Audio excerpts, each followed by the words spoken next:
నిన్న ముఖ్యమంత్రి చంద్రబాబు నాయుడు గారు దేశంలో ఏ రాజకీయ నాయకుడు చేయనంత నీచాతి నీచంగా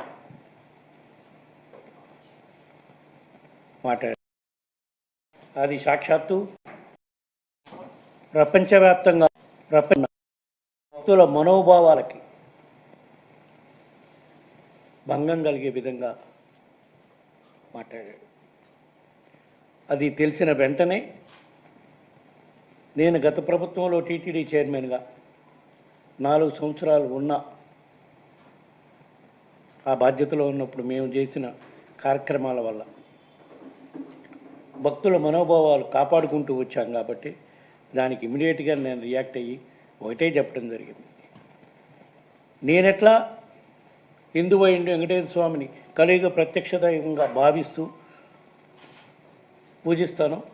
నిజంగానే చంద్రబాబు నాయుడు గారు కూడా ఆయన కూడా చెప్తాడు కాబట్టి ఆ విధంగా ఇంత గొప్ప ఇంత పెద్ద నెపం వెంకటేశ్వర స్వామి పవిత్రను దెబ్బతీసే విధంగా భక్తుల మనోభావాలు దెబ్బతీసే విధంగా స్వామివారికి సమర్పించే నైవేద్యాల్లో భక్తులకి ఇచ్చే లడ్డుల్లో